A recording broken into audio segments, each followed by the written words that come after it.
안녕하세요. 이번 강의에서는 여러분 건축 조형 계획에 대해서 학습하도록 하겠습니다.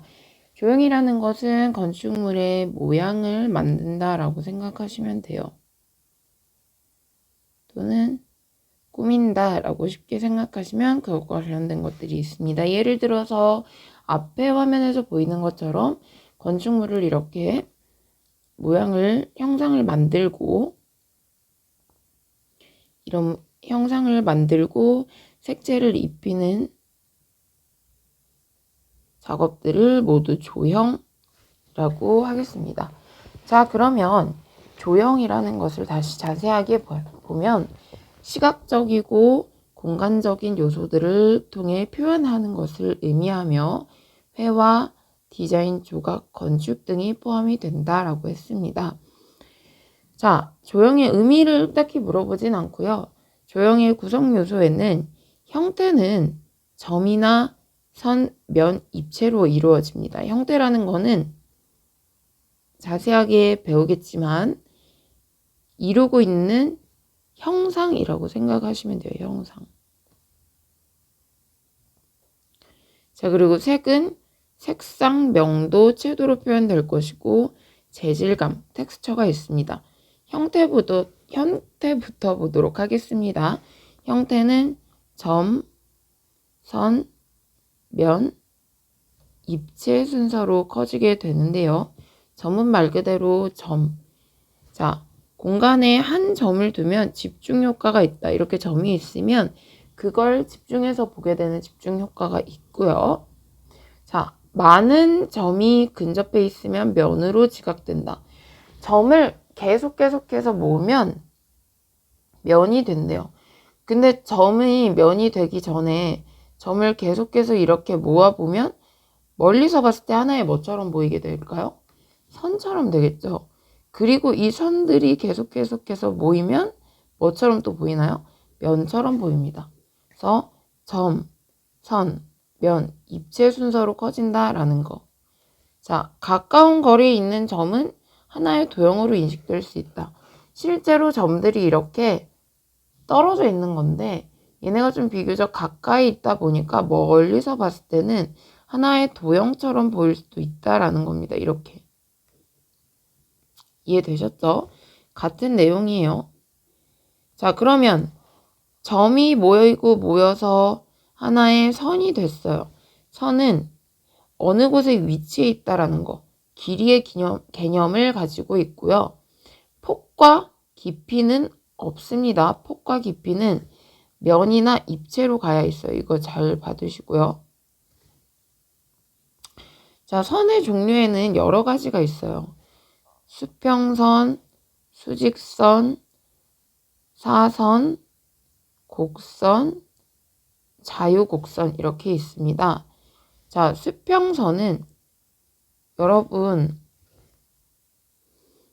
수평선은 어디서 확인할 수 있냐면요. 여러분 공부하시면서 직접 인터넷에 수평선만 쳐봐도 바다 그림이 많이 나올 거예요. 이렇게 수평하게 이어진 선. 지금 그림을 보면 어때요? 굉장히 안정감이 느껴지고 고요하고 평화로운 거를 느낄 수가 있고요. 이게 바로 수평선. 자, 이게 수평선이고 그 다음에 수직으로 내려가는 수직선은 보통 이런 건축물이나 탑 그리고 양식에서 많이 볼 수 있는데 이렇게 수직선은 높이 뻗어 있죠. 그래서 굉장히 긴장감을 줄 수가 있습니다. 자, 그리고 또 나온 것은 사선이 이렇게 있어요. 사선. 일부러 재미있게 하려고 예시를 이걸로 가져와 봤는데 사선은 어때요? 굉장히 역동감이 느껴지고 이 사람 굉장히 진취적이어 보이죠. 그래서 이런 것들을 기억하시고 보면 수평선은 평화롭고 정지되어 있어 안정감을 주고요. 수직선은 높이 올라가기 때문에 상승감, 긴장감, 높이감, 엄숙하고 고결한 느낌, 그리고 희망을 나타낸다. 사선은 움직이는 것과 같은 동적인 느낌을 주고요. 운동감, 역동성을 보여줍니다. 자, 곡선은 이렇게 굴곡이 져 있죠. 그래서 유연하고 또 모양이 복잡하고 마찬가지로 동적인 모양을 가지고 있습니다.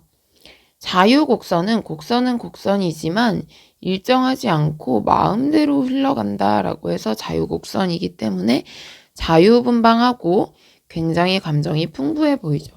자, 여기서 형태에서 그 다음 나오는 선, 이 선에서 수평선, 수직선, 사선, 곡선, 자유곡선이 가지고 있는 각각의 특징을 잘 보시기 바랍니다.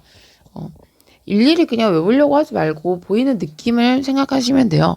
수평선은 일자로 있으니까 안정감, 수직선은 높이 올라가기 때문에 상승감과 높이감, 긴장감을 준다.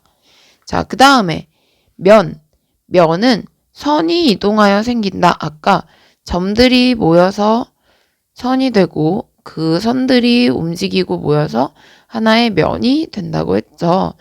자, 이 면이 또 다른 면과 만나서 이루는 것을 뭐라고 하냐면 이제 입체라고 합니다. 자, 그래서 면은 2차원이고요. 면이 이동해서 만든 입체는 3차원, 공간, 얘는 3차원이 되겠죠. 자, 그래서 입체는 공간을 가지고 있기 때문에 무엇을 가지게 되냐? 입체는 부피를 가지게 됩니다. 자, 면과 입체를 보시면요.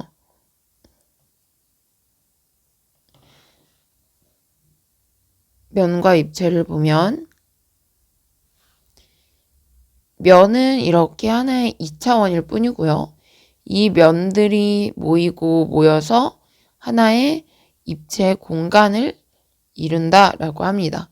그래서 얘는 뭐를 가지고 있다? 공간감과 부피를 가지고 있고요. 얘는 공간보다는 면적을 가지고 있어요.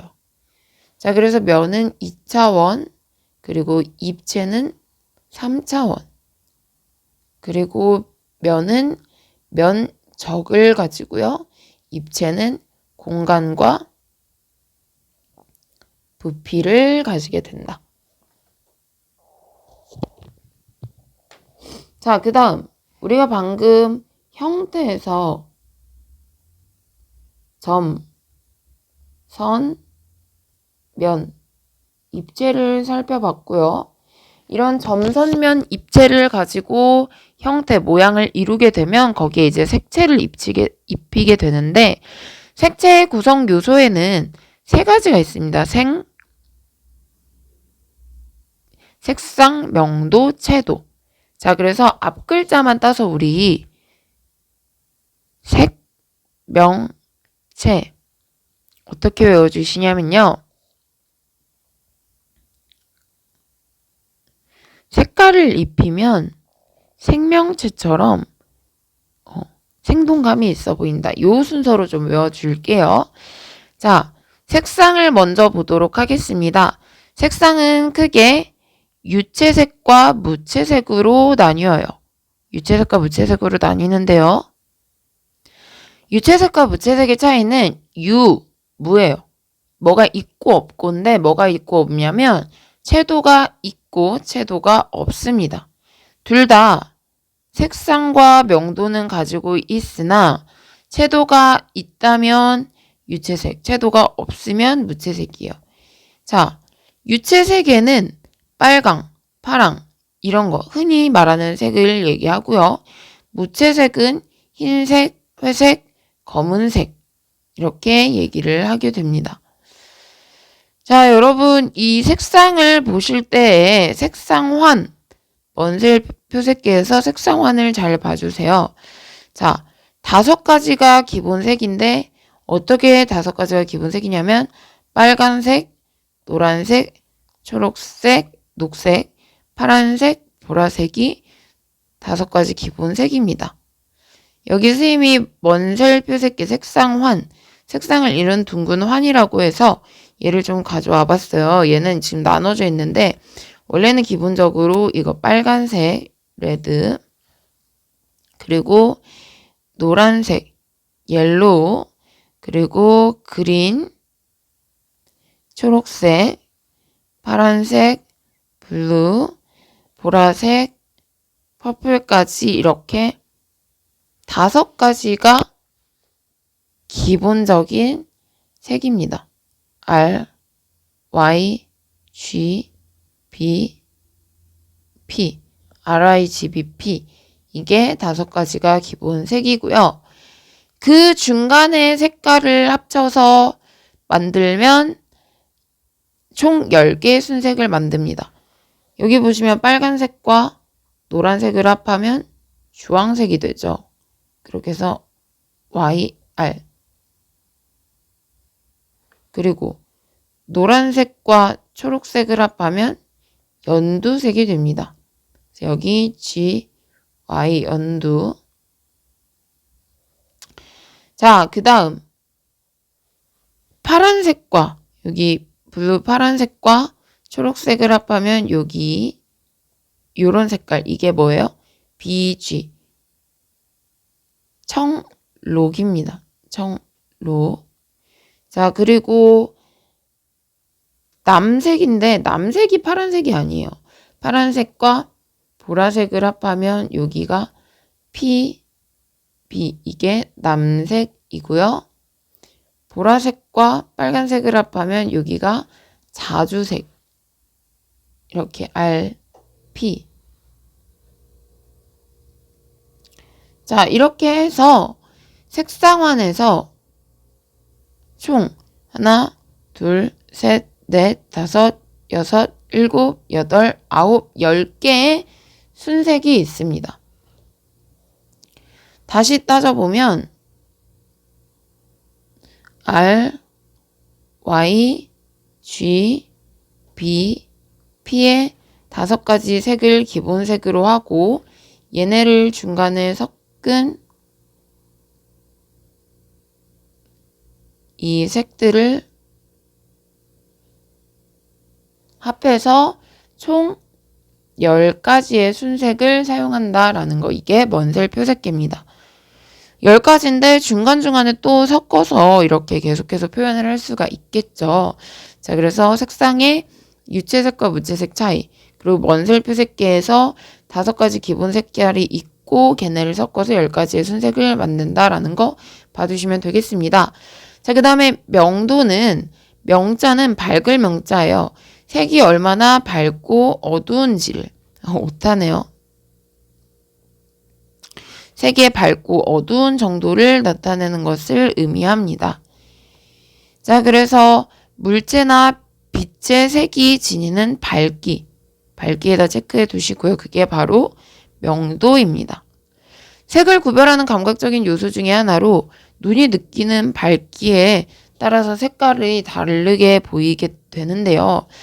자, 그래서 그 물체 자체의 명도보다는 주변에 있는 사물과 비교하였을 때 가지는 명도가 더 큰 영향을 끼치게 됩니다.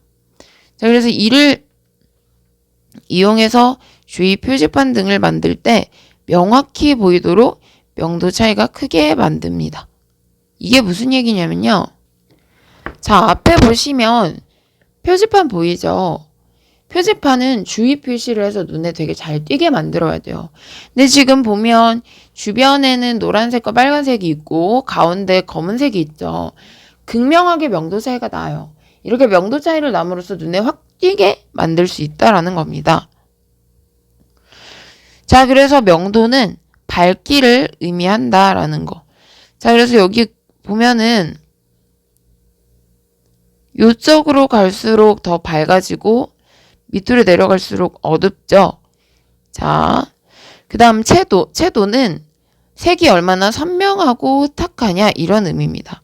이것은 이제 바깥으로 빠지는 건데요. 자, 같은 블루 계열이어도 안쪽으로 들어갈수록 탁하고 바깥쪽으로 나올수록 어때요? 바깥쪽으로 나올수록 더 선명해 보이죠. 자, 이런 것입니다. 저 색의 선명하고 탁한 정도로 순수한 정도를 나타내고, 자, 여기 아까 무채색은 뭐가 없다 했어요? 채도가 없습니다. 즉 이쪽 안으로 들어갈수록 채도가 낮아지고 탁해요. 그래서 이게 바로 무슨 색들이야? 흰색, 회색, 검은색, 여기가 무채색이 되겠죠. 그래서 무채색은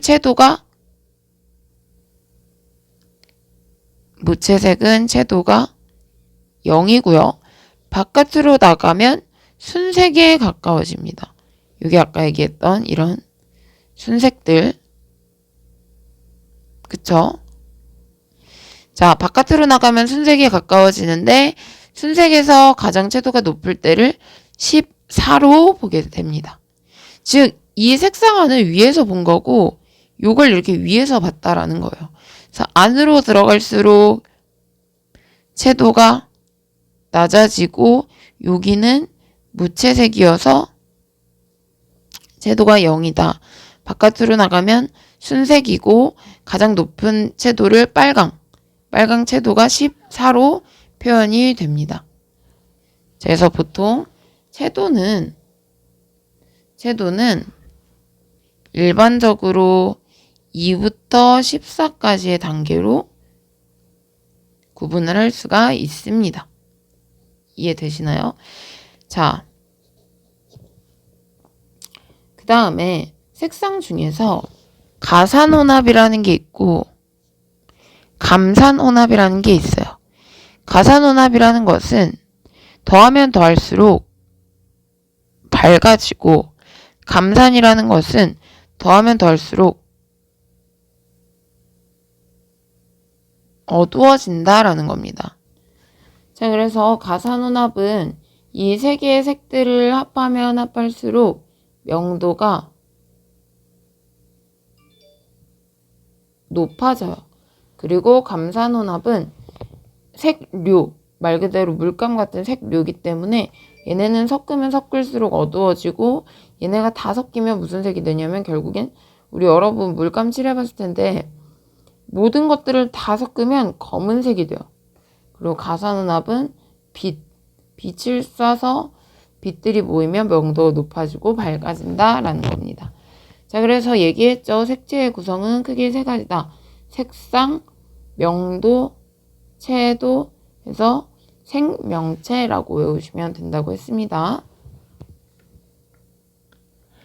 자, 그 다음은 색의 대비예요. 이제 여기 먼슬표색계에 보면은 색상들이 여러 가지가 있는데 여기서 이제 색이 다르기 때문에 일어나는 대비 효과들이 있습니다. 자, 처음에 보색 대비라는 게 있어요.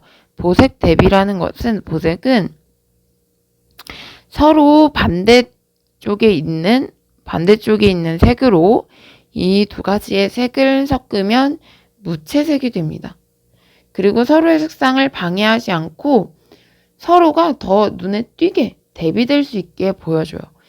자, 예를 들어서 지금 이 노란색과 파란색 계열이 서로 반대되는 먼슬표 색계에서 반대되는 개념에 있는데 이 색들이 서로를 방해하지 않고 물은 튜브를 더 눈에 띄어 보이게 하고 마찬가지로 튜브도 물의 색깔을 더 눈에 띄어 보이게 합니다.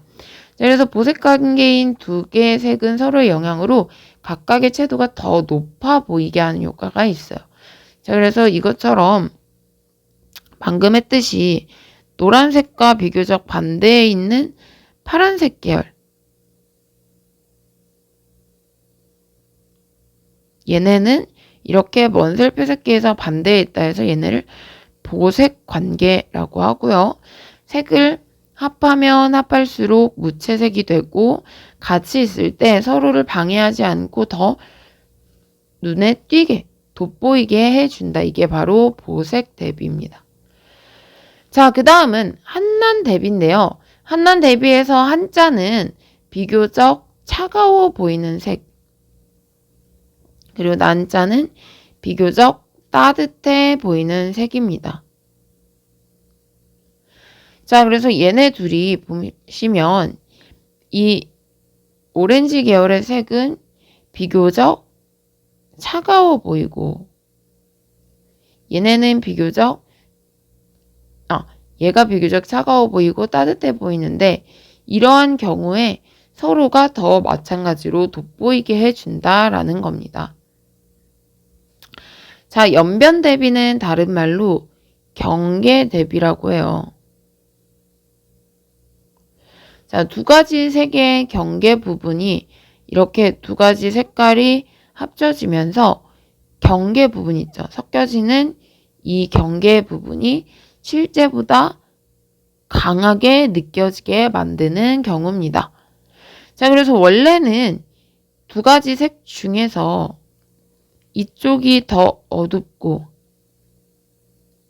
원래는 이쪽이 더 밝은 색인데 이렇게 둘이 같이 경계에 있으므로 이 경계 부분에서 이쪽이 비교적 어두워 보이게 되고 또 이쪽이 비교적 밝아 보이게 되죠.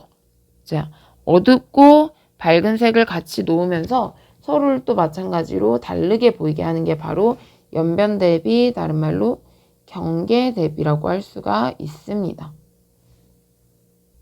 자, 그럼 우리 문제를 한번 풀어보도록 할게요. 방금 배웠던 것은 점, 선, 면, 입체와 같은 형태에 대해서 배웠고 또 색상, 명도, 채도와 같은 색에 대해서도 배웠어요. 하나만 더 보고 갈게요. 자, 마지막 여기에 이제 색채 계획에서 아까 원셀 표색계 이거 보여주었죠. 기본 색은 몇 가지였어요? 5가지죠. R, Y, G, B, P 이렇게 기본 색은 5가지였고 색상은 원으로 표현되고 이렇게 둥근 원으로 표현되고 이렇게 가운데 여기가 명도였어요. 위로 갈수록 밝고 어둡고 그리고 채도는 방사선으로 이렇게 바깥으로 뻗어 나갔습니다. 이게 무슨 얘기였냐면 요거 자 이걸 이제 위에서 보면 이런 원의 색상환이 표현이 되고 여기 가운데가 요거죠. 이게 명도를 표현하는 거. 그리고 이렇게 바깥으로 퍼져나가는 방사상으로 나가는 것이 채도였습니다.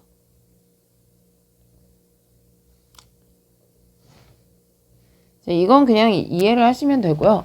자, 중요한 건 여기입니다. 왜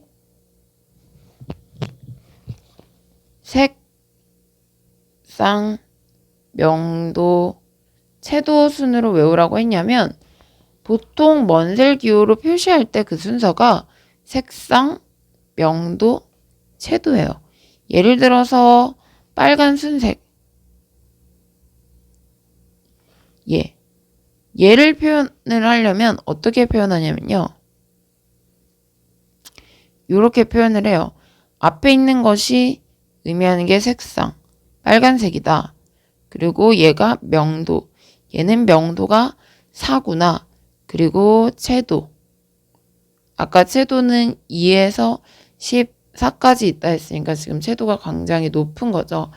그래서 색, 명, 채 순서 알아두시고요. 이게 의미하는 게 빨간 순색이다라는 것도 알아두시면 좋겠습니다. 그럼 다시 문제를 돌아가서 풀면 자 1번 지각적으로 구조는 높이감을 주면 높이감 나오면 높이 올라가는 거 뭐밖에 없어요? 수직선이죠. 자 그래서 상승감을 주고 올라가니까 존엄성을 느낄 수 있게 해준다고 합니다. 2번 같은 계통의 색상이라도 색이 밝고 어두운 정도의 차이가 있대요. 밝고 어두운 정도의 차이는 명도였습니다. 조도와 휘도는 설비에 나오겠지만 얘는 빛과 관련된 거고요. 채도는 얼마나 탁하고 한지를 나타내는 거라고 했죠. 자, 3번. 병원 수술실 벽면의 색은 밝은 청록색으로 처리하는 것이 좋다. 어떤 현상을 막기 위한 것인가? 병원 수술실에선 보통 피를 많이 봐요. 피가 빨간색이죠. 얘를 너무 많이 보면은 다른 착시 효과가 생기다 보니까 반대되는 색을, 이게 이제 보색 대비거든요. 계속 피가 잔상이 남을 수가 있어요. 그래서 그것을 없애기 위한 것으로 잔상 현상입니다. 자, 다음은 먼셀 표색계에서 나왔죠? 이거 뭐라고 했어요? 자, 여기서 명도가 의미하는 거. 얘는 색상, 얘는 명도, 얘는 채도. 명도는 바로 4다. 자, 배경을 검정으로 하고, 배경을 검정으로 했을 때래. 배경을 이렇게 검정으로 했을 때 가시도가 높으려면, 가시도는 눈에 잘 띈다. 그럼 검은색하고 완전 반대되는 명도의 색을 가져야겠죠. 그게 뭐가 있을까요? 아까 표지판 얘기했는데 노란색. 다른 것도 한번 해볼까요? 주황색, 그리고 녹색,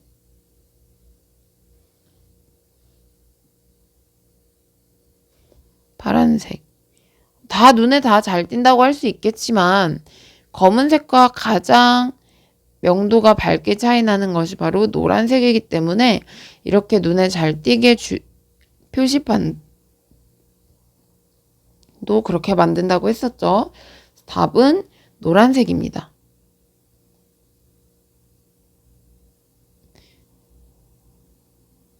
네.